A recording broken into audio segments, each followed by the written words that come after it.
Saya akan menyampaikan tentang judul Gaya Hidup Baru. Saya senang tadi lagunya cerita tentang bagaimana kita harus jadikan hati kita seperti palungan yang menerima kehadiran Tuhan. Amen. Tahu kan ada waktu kami ke Israel, kami pergi ke gereja kelahiran Yesus. Di mana gereja Padang Gembala namanya, kami melihat seperti apa sih goa tempat Yesus dilahirkan. Karena kita selama ini lihat gambarnya seperti rumah kayu gitu ya. Ada rumput-rumput kering gitu, cuma begitu aja. Ternyata Yesus itu lahir di dalam goa di mana para gembala tinggal. Tempatnya tidak baik sama sekali ya, sangat sederhana, agak hitam-hitam langit-langitnya. Karena mereka masak di dalam, mereka tidur di dalam. Dan ternyata di dalam goa itu ada ternak-ternak yang juga tinggal bersama dengan keluarga sang gembala. Nah, kenapa Yesus bisa lahir di palungan? Ternyata karena palungan itu tempat makan ternak. Apa yang saya mau bagikan dari kejadian ini? Tadi lagu itu bilang hati kita harus jadi palungan yang siap menerima kelahiran Tuhan. Saya percaya sekalipun orang gak punya uang, orang miskin sekalipun, gak akan mau anaknya itu lahir, ditidurkan di tempat yang gak layak seperti itu. Untuk manusia sekalipun itu sangat tidak layak. Tapi dia Tuhan segala Tuhan, dia Raja segala Raja. Dia maha besar, maha kuasa, maha mulia. Dia bisa lahir di istana, tapi dia pilih lahir di kandang domba dan ditidurkan di palungan yang bahkan tidak layak buat manusia. Saya bersyukur kenyataan ini bicara buat kita. Hidupmu tidak layak seperti apapun, Tuhan mau lahir di hatimu. Hatimu yang hancur, hatimu yang penuh luka, pahit, hidupmu yang tidak layak sama sekali buat Tuhan. Kotor, penuh sampah, mungkin hatimu penuh kejahatan. Yesus mau lahir di hatimu. Katakan amen. Mau enggak terima Yesus pagi hari ini? Katakan aku mau Yesus lahir di hatiku. Ketahuilah bahwa sebagai Sang Juru Selamat, Yesus bukan hanya datang supaya kita tidak masuk neraka. Tapi Yesus datang, dia menebus kita, menyucikan kita dari segala dosa-dosa, kejahatan dan pelanggaran kita. Dia membuat kita bersih, suci. Kita dibasuh dengan darahnya. Menyucikan hati kita yang kotor. Supaya apa? Supaya kita yang belajar mengenal dia, kita punya kesempatan untuk mulai hidup yang baru. Bayangkan, kalau kita diberi kesempatan kedua untuk memperbaiki hidup kita. Kita harusnya bersyukur. Hanya di dalam Kristus orang punya kesempatan kedua. Dikatakan firman Tuhan, yang lama sudah berlalu, yang baru sudah datang. 2 Korintus 5 ayat 17 berkata, jadi siapa yang ada di dalam Kristus, ia adalah ciptaan baru. Yang lama sudah berlalu, sesungguhnya yang baru sudah datang. Hidupmu yang rusak, yang cacat, penuh dengan kesalahan-kesalahan yang kita buat. Kebodohan-kebodohan yang kita lakukan. Keputusan-keputusan yang salah. Kadang-kadang kita salah ngomong aja. Udah gak bisa ditarik balik. Hati orang yang terluka sulit diobati. Kalau kita lihat hidup kita yang kotor, kayaknya untuk jalan kembali, memulai kembali itu sulit. Betul nggak? Apalagi lingkungan kita sudah mengenal siapa kita. Kalau Anda tinggal di desa lebih parah. Coba-coba hamil di luar nikah. Satu kali ada satu anak di Timor NTT. Dia hamil dengan laki-laki yang tidak bertanggung jawab. Dia takut orang sekampungnya tahu. Dia tidak pernah keluar, tidak pernah periksakan diri ke dokter. Dia tinggal di dalam rumah selama 9 bulan. ketika dia mau melahirkan, mereka panggil dukun desa atau apa untuk bantu. Yang terjadi apa? Ibu dan anak tidak bisa diselamatkan. Kenapa kita takut keluar dari rumah ketika kita buat salah? Karena orang-orang pasti menghakimi kita. Di dalam Kristus, kita diberi kesempatan untuk hidup baru. Tuhan kasih kita identitas yang baru. Kita seperti berpindah kota, di mana tidak ada orang yang kenal kita. Mungkin di tempat asal kita, nama kita sudah cemar. Katakanlah orang sebut kita perempuan gampangan. Karena terkenal, suka ganti-ganti pacar. Piala bergilir, pacaran parah. Lalu kita pindah kota, di mana tidak ada orang kenal kita. We start fresh. Kita mulai lagi yang baru. Saya percaya orang ini akan berusaha create new identity. Di dalam Kristus, kita tidak perlu sampai harus lari kemana-mana untuk bikin identitas baru. Di dalam Dia kita dikasih kesempatan hidup baru. Dikatakan yang lama sudah berlalu. The problem is kita tidak mau hidup baru. Apa yang Yesus buat? Yesus kasih kita kesempatan start fresh. Mulai lagi dari awal. Start a new life, mulai lagi dari hidup yang baru. Tapi banyak orang Kristen enggak sungguh-sungguh bertobat. Padahal untuk sebuah kelahiran baru, lahir baru, itu harus dimaknai dengan lahirnya pribadi baru di dalam Kristus. Orang banyak bilang, oh saya sudah lahir baru. Tahukah Anda bahwa selama orang itu belum sungguh-sungguh bertobat dan lahir baru, dia tidak bisa punya pribadi baru. Mungkin dia ngalami Tuhan satu kali. Di jamaah Tuhan di gereja dia nangis, meler, ingat dia orang berdosa. Biasa Natal gitu. Tapi habis itu sepanjang tahun dia tidak menghidupi hidup yang baru. Gak ada pertobatan yang sungguh-sungguh. Jadi hidup baru harus dimaknai dengan gini. Kita bertobat sungguh-sungguh dan hidup dengan gaya hidup yang baru. Yang mengerti katakan amin. Lahir baru harus dimaknai sebagai lahirnya pribadi baru dalam Kristus yang ditandai dengan gaya hidup baru. 3 hal tanda orang yang sungguh-sungguh hidup baru. Orang yang sungguh-sungguh mengenal Tuhan.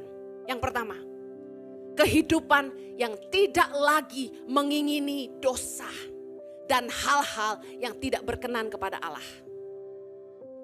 Saya pernah katakan bahwa pengenalan akan Kristus tidak membuat kita kebal sama dosa. Karena Tuhan menciptakan kita dengan hak bebas, kehendak bebas untuk buat keputusan. Dia ingin kita mencintai Dia keluar dari hati kita yang memutuskan aku mau cintai Yesus. Ku mau cintai Yesus selamanya. Keputusan itu harus lahir dari hati kita yang mengasihi Dia. Dia tidak akan paksa. Waktu Anda bilang gini, kenapa waktu aku mau jatuh dalam dosa, Roh Kudus tidak buat apa-apa? Oh, no.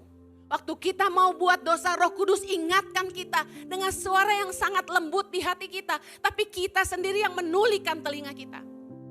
Berkali-kali kita menolak hati nurani kita yang murni. Lalu kita tetap lakukan dan kita celaka. Tuhan ingin kita mengasihi Dia. Pengenalan akan Dia tidak membuat kita kebal dosa. Tapi orang yang sungguh-sungguh bertobat.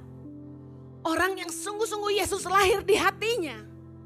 Dia tidak lagi mengingini dosa. Karena dia tahu pengenalan akan Tuhan. Pengampunan yang Dia berikan sangatlah berharga. Tuhan memberikan kepada kita mutiara yang sangat berharga. Firman Tuhan cerita salah satu perumpamaan ketika seseorang memperoleh ada harta karun di tanah itu. Dia jual segala miliknya demi bisa beli tanah itu. Karena dia tahu ada sesuatu yang berharga di tanah itu. Demi mutiara yang berharga, orang akan tukarkan semua yang dia miliki untuk bisa punya itu. Bicara soal kehidupan baru di dalam Tuhan. Pengampunan, lahir baru. Itu sesuatu yang sangat berharga. Dan banyak dari kita tidak menyadarinya. We wasted our life.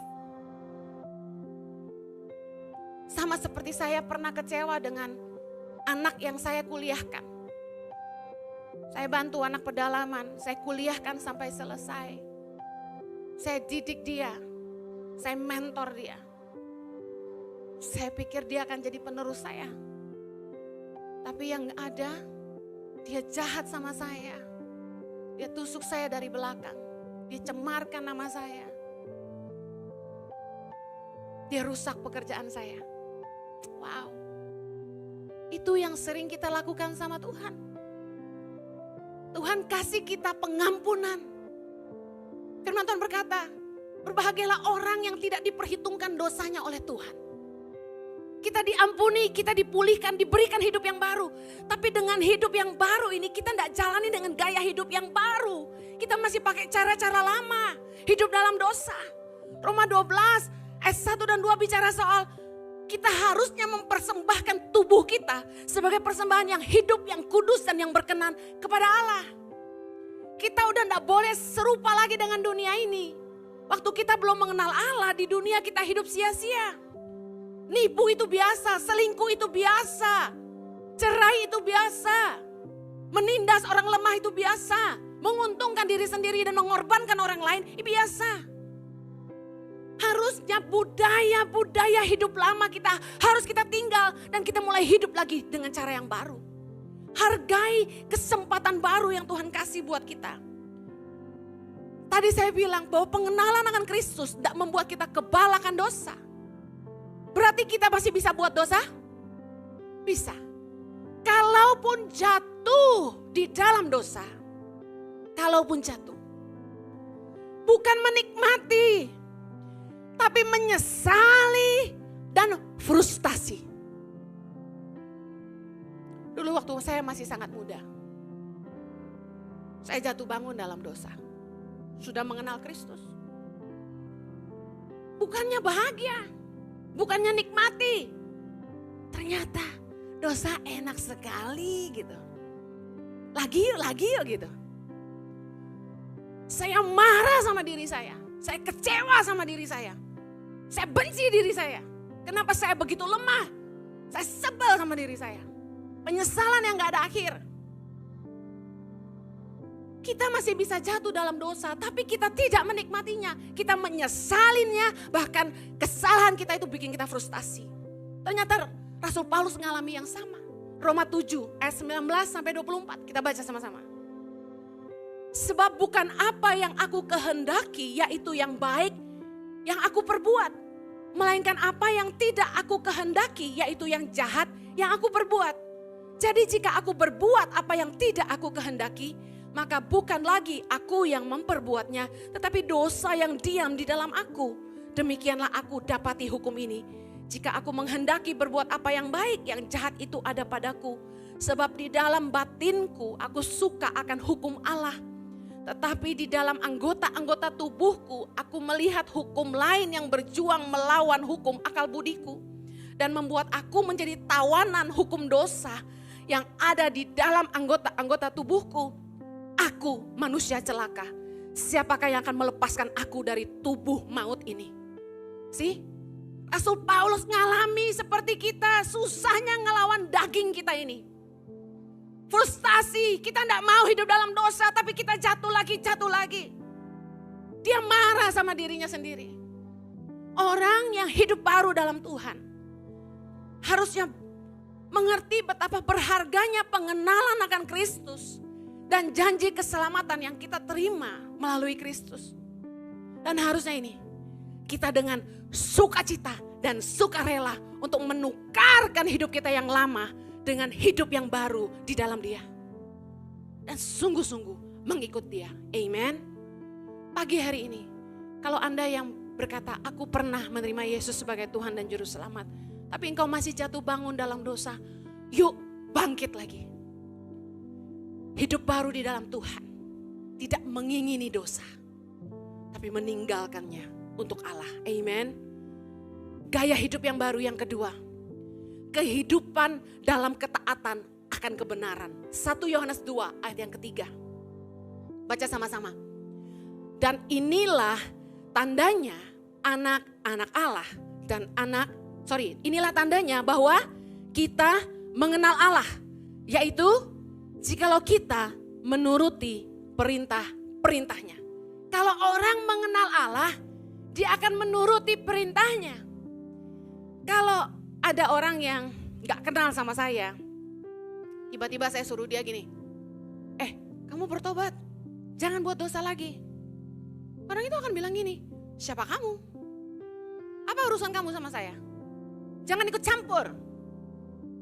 Tapi kalau dia mengenal saya, dan dia dengar khotbah saya terus di YouTube, ketika dia ketemu saya, enggak perlu saya perintah dia. Rata-rata datang ke saya dan bilang gini, Ibu Heni, terima kasih. Karena Ibu telah mengajar saya untuk jadi lebih baik.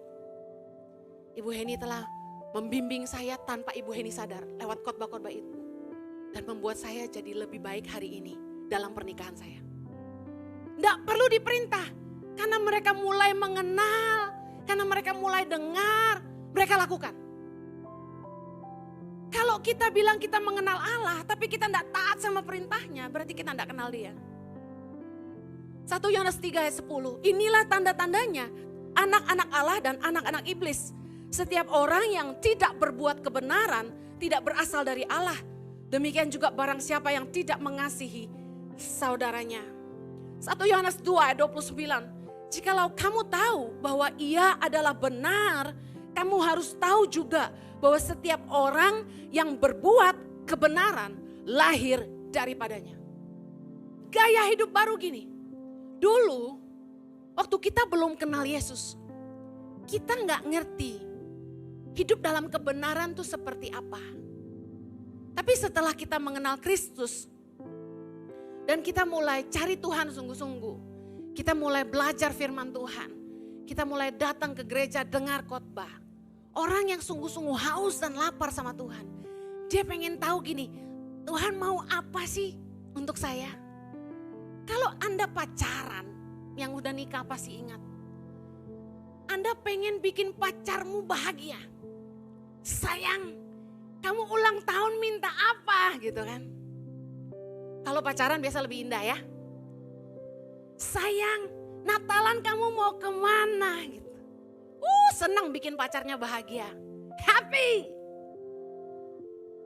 Kalau nikah ulang tahun aja gak dapat apa-apa ya biasanya ya kalau udah nikah ya. Tapi saya masih ingat masa-masa sweet days. Di mana menyenangkan pasangan menjadi prioritas utama dalam hubungan. Kalau orang sungguh-sungguh lahir baru dan dia mengenal Allah, dia rindu tanya Tuhan gini, apa yang kau mau untuk hidupku? Dia enggak lagi hidup seenaknya. Dia peduli kalau hati Tuhan disakiti. Dia mulai lakukan kebenaran dan dia mulai belajar taat. Banyak orang Kristen bilang gini, Bu Heni, susah hidup benar. Sebenarnya enggak.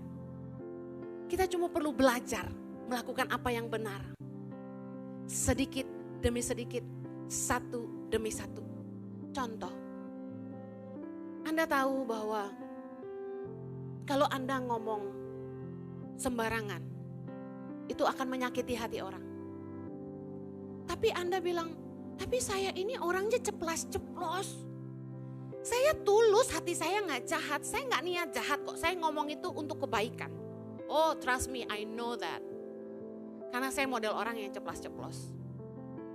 Tapi karena kita tahu ngomong sembarangan bisa nyakitin hati orang, kita harus belajar nahan mulut. Gak semua orang bisa menghargai kejujuran kita. Setuju? Gak semua orang senang kalau kamu datangi mereka dan kasih tahu, sorry, kamu bau badan. Padahal kita bermaksud itu untuk kebaikan. Tapi benar gini,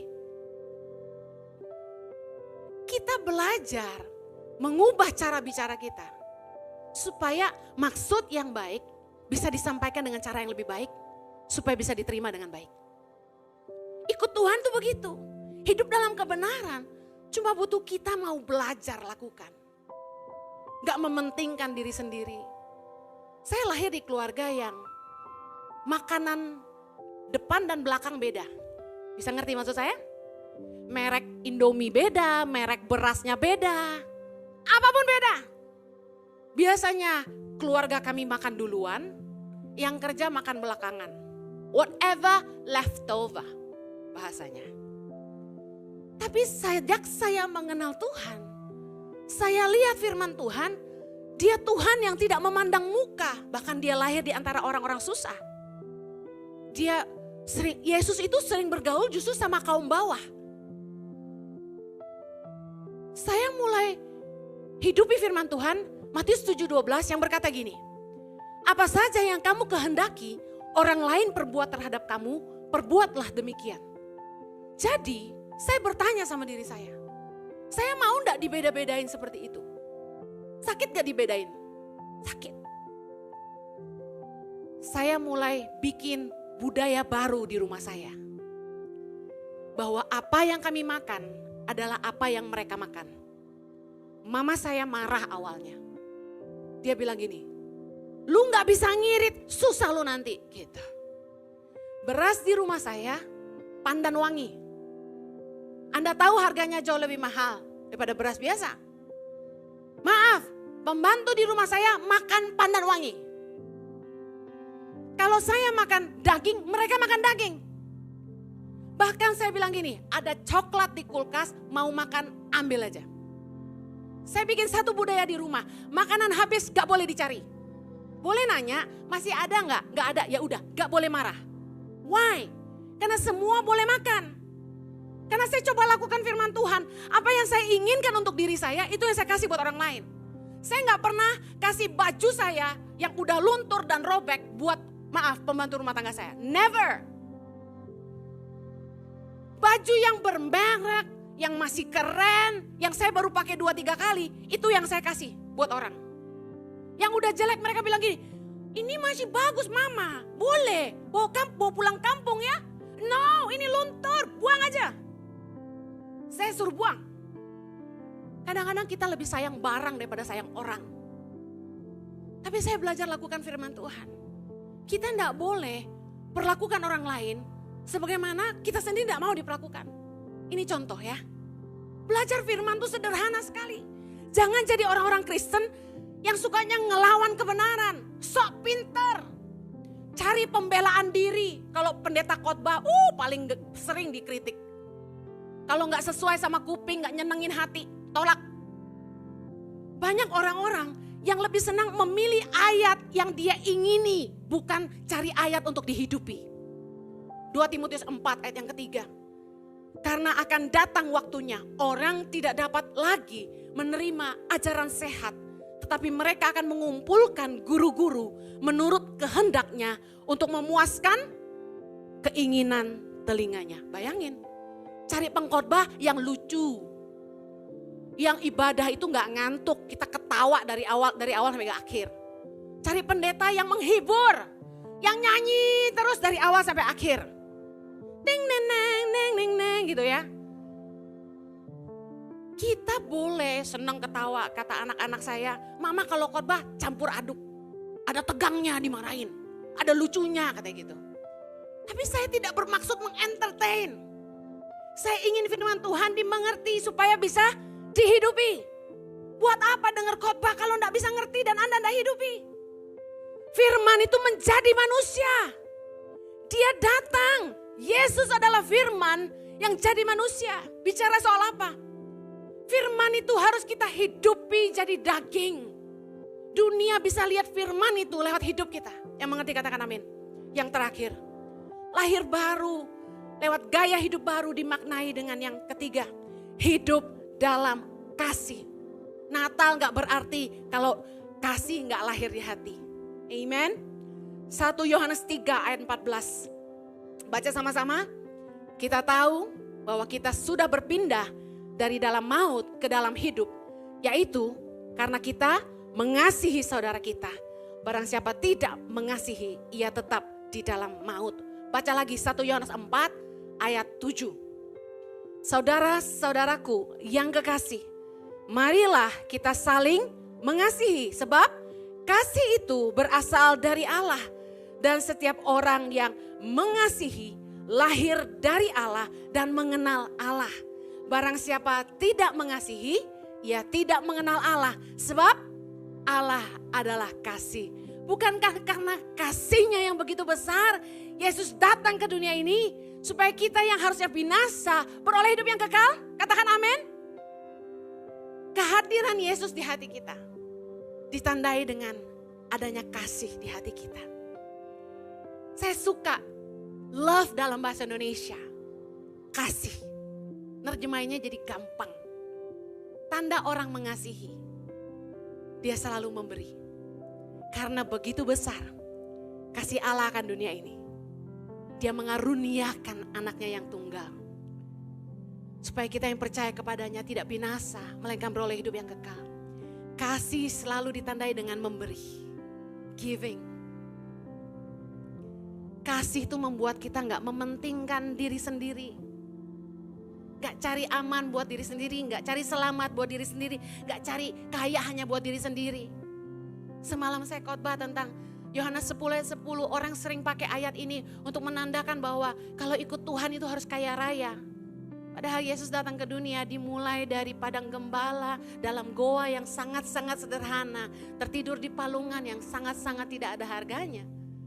Berkontradiksi dengan pandangan dunia yang dimana dia raja segala raja, kenapa tidak lahir di istana? Mengartikan gini, kalau Anda tidak kaya raya bukan berarti Yesus tidak cinta. Kalau Anda tidak bisa hidup dalam kemewahan, bukan berarti dia tidak menjawab doa. Apa yang jadi ukuran dunia ini tidak boleh jadi ukuran kita. Ini tandanya bahwa kita mengenal Allah, bahwa ada kasih di hati kita. Kita tidak mentingin diri sendiri.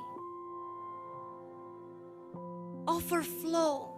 Yohanes 10 ayat 10 berkata bahwa Yesus datang dalam hidup kita. Memberi kita hidup.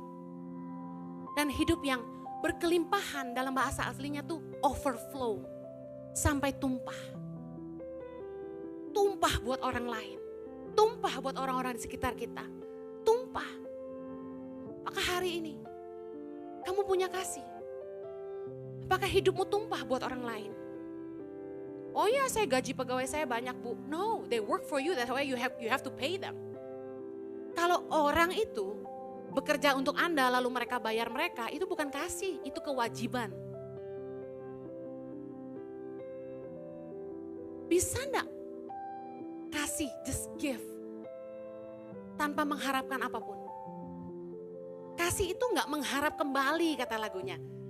Kasih ibu kepada beta, tak terhingga sepanjang masa, hanya memberi, tak harap kembali. Which is true, right? Meskipun banyak orang tua yang ngidupin anaknya buat jaminan masa tuanya. Tapi kebenaran firman Tuhan. Firman Tuhan berkata, orang tualah yang harus mengumpulkan harta buat anak-anaknya, bukan anak buat orang tua. Anak bukan jaminan hari tua. Bagi saya, selama hidup jadi berkat, mati pun jadi berkat. Jangan jadi beban. Mumpung Anda masih usia produktif Bapak Ibu, bikin investasi yang bisa menghidupi Anda secara pasif. Udah tua, anak udah kawin semua, kita gak nyusahin mereka. Kalau kita dipanggil Tuhan, yang kita tinggalkan harta. Karena firman Tuhan berkata, orang baik meninggalkan warisan buat anak cucunya. Amen, bukan ninggalin utang. Kasih selalu memberi. Saya mau tutup dengan ini. Jemaat mula-mula punya gaya hidup kasih. Kisah Rasul 2 ayat 44 sampai 46, kita baca sama-sama. Mari kita belajar dari mereka. Dan semua orang yang telah menjadi percaya tetap bersatu. Dan segala kepunyaan mereka adalah kepunyaan bersama. Dan selalu ada dari mereka yang menjual harta miliknya, lalu membagi-bagikannya kepada semua orang sesuai dengan keperluan masing-masing. Ayat 46, dengan bertekun dan dengan sehati mereka berkumpul tiap-tiap hari dalam bait Allah. Mereka memecahkan roti di rumah masing-masing secara bergilir, makan bersama-sama dengan gembira dan tulus hati. Ini ciri-ciri orang yang setelah menjadi percaya, mereka hidup dalam kasih. Enggak ada kepentingan diri sendiri. Di dalam kasih ada pengertian dan penerimaan. 1 Petrus 4 ayat 8 bahwa kasih menutupi banyak sekali dosa. Amsal 10 ayat 12 berkata, kasih menutupi segala pelanggaran. Saya mau kasih tahu, enggak ada orang yang enggak pernah buat salah. Katakan kanan kirimu, enggak ada yang sempurna.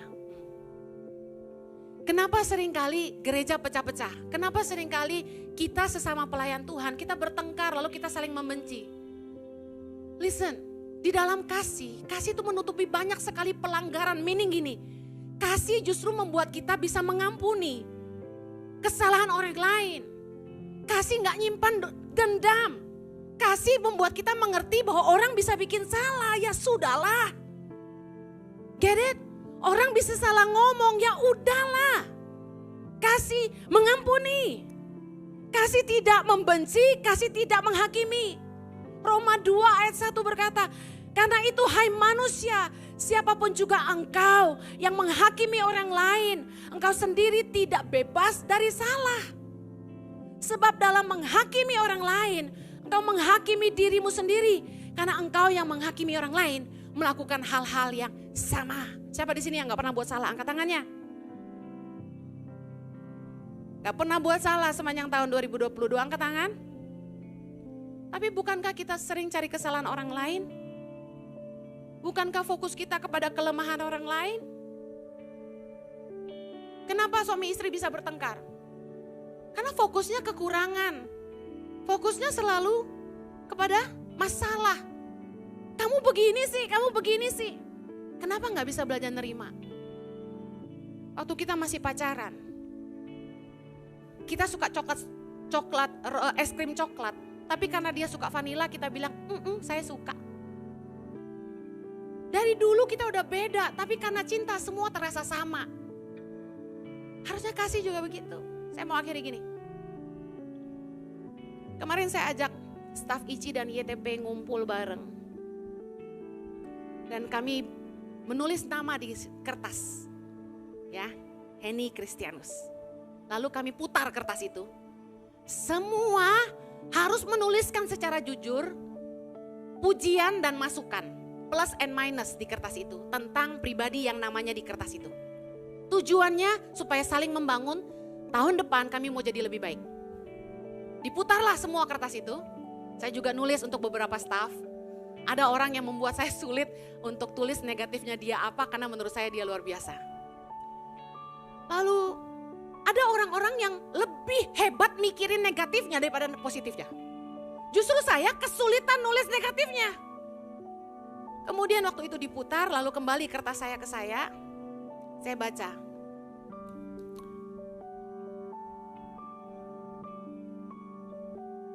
Tidak bisa melihat siapa yang tulus. Emang gue Tuhan? Kan firman Tuhan bilang gini, manusia lihat penampilan, cuma Tuhan yang lihat hati. Wah, Bu Henny gak peka sama Tuhan, masa gak bisa lihat orang itu tulus apa enggak? Kan gue bukan Tuhan. Lagian urusan tulus gak tulus itu urusan mereka sama Tuhan, betul gak sih? Saya mau akhiri dengan ini. Saya sedih kenapa masih ada yang saling menghakimi. Intinya kan mereka kasih tahu saya bahwa ada yang gak tulus di antara kami gitu kan. Tapi saya muji orang itu karena saya dekat sama orang itu. Saya berkati dia gitu kasarnya. Mungkin saya dekat dengan dia tapi gak bisa lihat nih orang gak tulus. Menurut saya gini, kalau kita mengasihi, Kita tahu enggak orang itu punya kekurangan. Tapi kasih menutupi banyak pelanggaran. Saya belajar gini, saya sendiri tidak sempurna, saya banyak salah. Oke, waktu habis, oke. Saya sendiri nggak sempurna, saya banyak salah. Karena itu saya sadar sekali orang lain juga bisa bikin salah dan saya selalu ingin mengampuni semuanya. Dan saya percaya Tuhan yang datang buat kita, Dia kasih kita kesempatan hidup yang baru. Kita semua juga harus kasih kesempatan yang sama buat orang lain juga. Yang mau katakan amin. Amin, mari kita berdoa. Bapa di sorga, terima kasih karena Engkau datang ke dunia ini dan memberi kami hidup yang baru, kesempatan yang baru Tuhan. Tolong kami supaya hidup baru kami ini, kami jalani dengan sebijaksana mungkin. Kami tidak lagi mengingini dosa dan hal-hal yang tidak berkenan kepada Allah. Kami tidak hidup lagi dalam pelanggaran, tapi kami hidup dalam kebenaran. Dan kami belajar hidup di dalam kasih. Karena Natal gak berarti tanpa kasih di hati kami. Terima kasih Tuhan, berkati semua yang mendengarkan firman-Mu. Biarlah setiap kami dimampukan untuk hidup benar di dalam Tuhan. Di dalam nama Yesus kami berdoa. Amen.